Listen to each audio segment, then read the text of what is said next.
Assalamualaikum warahmatullahi wabarakatuh. Perkenalkan, nama saya Novan Stefano dengan NIM 221152204 dari kelas kecerdasan buatan lanjut 2.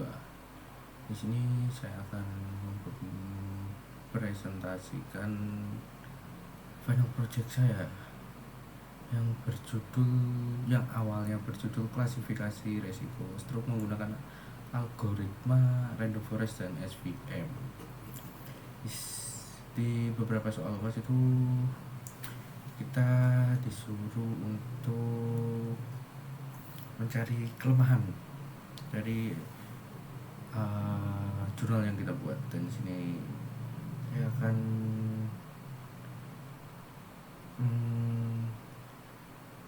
menganalisis kelemahan dari model yang saya buat sebelumnya, dan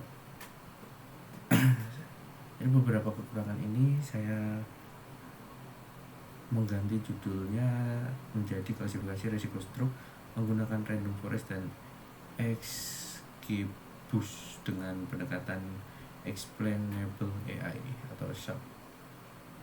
Untuk menjawab soal nomor 1, yaitu analisis kelemahan model. Setelah dievaluasi terhadap model awal random forest dan SVM yang telah dikembangkan dalam jurnal saya, yaitu yang awalnya klasifikasi risiko stroke menggunakan algoritma random forest dan SVM, itu saya menemukan beberapa kelemahan yang perlu diperbaiki. Salah satunya adalah kekurangan interpretabilitas, masalah dari black box. Dalam model random forest dan SVM itu mampu memberikan prediksi akurasi yang tinggi, namun tidak dapat menjelaskan alasan dibalik prediksi tersebut secara spesifik per pasien. Dalam konteks medis itu dokter perlu mengetahui fitur mana, misalnya umur, gula darah, atau BMI yang menjadi penyebab utama pasien diprediksi beresiko terkena penyakit stroke. Model saat itu belum memiliki kemampuan explainable AI. Setelah itu, kelemahan kedua itu optimasi hyperparameter yang belum maksimal yang saya buat itu. Untuk penentuan parameter model seperti jumlah pohon pada random forest sebelumnya dilakukan secara manual, atau saya masih menggunakan parameter default. Hal ini berpotensi menyebabkan model belum mencapai performa optimalnya, atau underfitting dan overfitting, dan kurang stabil saat diuji dengan data baru. Setelah itu, untuk kelemahan yang ketiga itu ketergantungan pada akurasi di data yang tidak seimbang.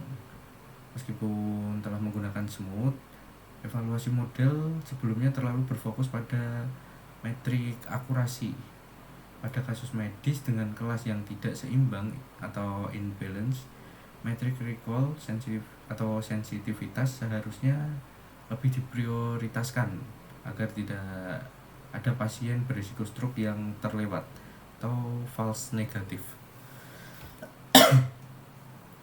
Untuk soal nomor 2 itu papernya atau referensi, saya ambil dari 5 paper referensi untuk mengatasi model di atas.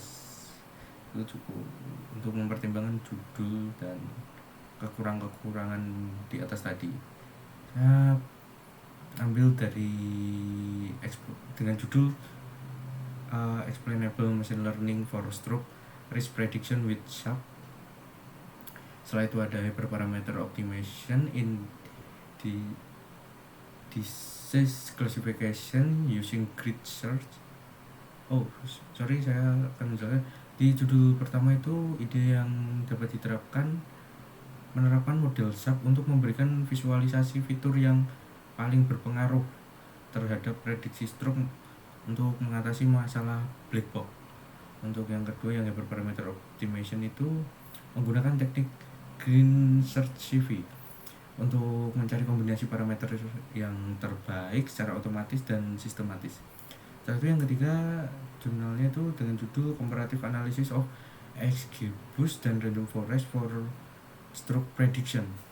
Di situ ide yang dapat saya terapkan itu mengimplementasi algoritma XGBoost sebagai pembanding baru yang memiliki teknik gradient boosting yang lebih robust.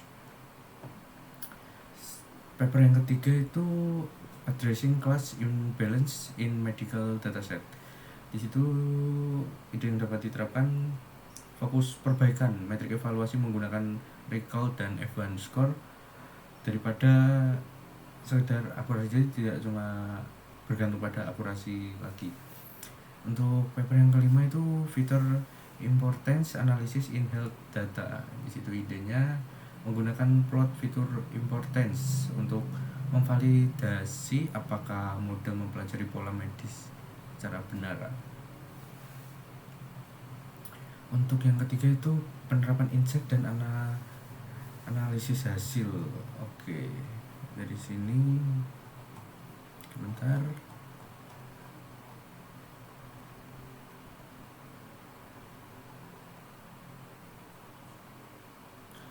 Oke, di sini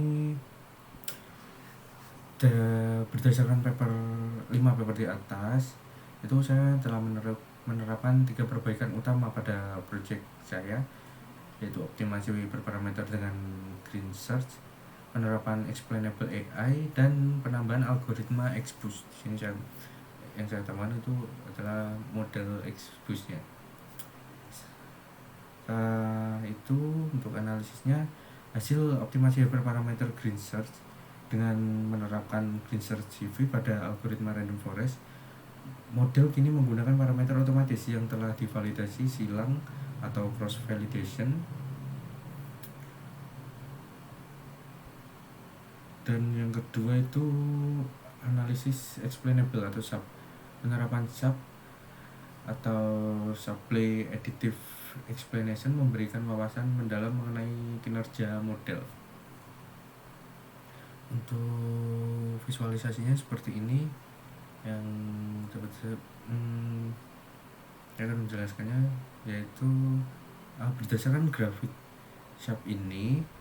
Grafik yang di sini tuh menunjukkan bahwa fitur age atau umur, terus glukosa level, dan BMI ini adalah 3 fitur dengan dampak besar terhadap prediksi stroke. Jadi tiga-tiganya itu berdampak besar untuk memprediksi stroke. Titik berwarna merah atau titik berwarna merah adalah nilai yang tinggi, di sini ada high dan low, dan merah ini menunjukkan bahwa itu nilai yang tinggi. Nah, pada fitur umur ini di sisi kanan nilai sharp positif, yang berarti semakin tua usia pasien semakin tinggi probabilitas model prediksi resiko stroke. Hal ini valid secara medis dan membuktikan model bekerja dengan benar. Oke, setelah itu yang kedua itu komparasi algoritma baru atau XGBoost. Nah, yang ini setelah saya analisis model XGBoost ini menunjukkan bahwa performanya itu sangat kompetitif. Algoritma ini mampu menangani bias pada data yang lebih baik menangani bias pada data dengan lebih baik berkat mekanisme boostingnya. Secara keseluruhan, kombinasi random forest yang dituning dan XGBoost memberikan sistem prediksi jauh lebih handal dan dapat dijelaskan secara medis daripada model baseline awal. Di sini bisa dilihat bahwa model XGBoost itu lebih unggul daripada random forest atau SVM.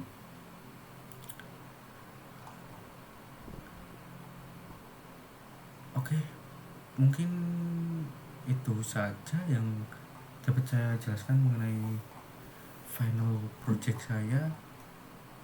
Nanti untuk linknya akan saya share, link collabnya. Ya, seperti biasa saya jelaskan di awal itu biasanya import library, ada EDA, cleaning data, terus encoding kategorial, terus menangani imbalance class pada smooth, split data, training model SVM, key value training forest dan SVM. Ini sebelum ditambahkan model baru ya, evaluasi model SVM, beberapa percobaan dan training model random forest, evaluasi model random forest. Terus ini perbandingan akhir waktu masih memakai model SVM dan random forest. Ini adalah rata-ratanya. Itu saya tambahkan model baru yaitu Esquibus yang telah saya jelaskan tadi. Oke, demikian presentasi dari saya. Kurang lebihnya mohon maaf. Wassalamualaikum warahmatullahi wabarakatuh.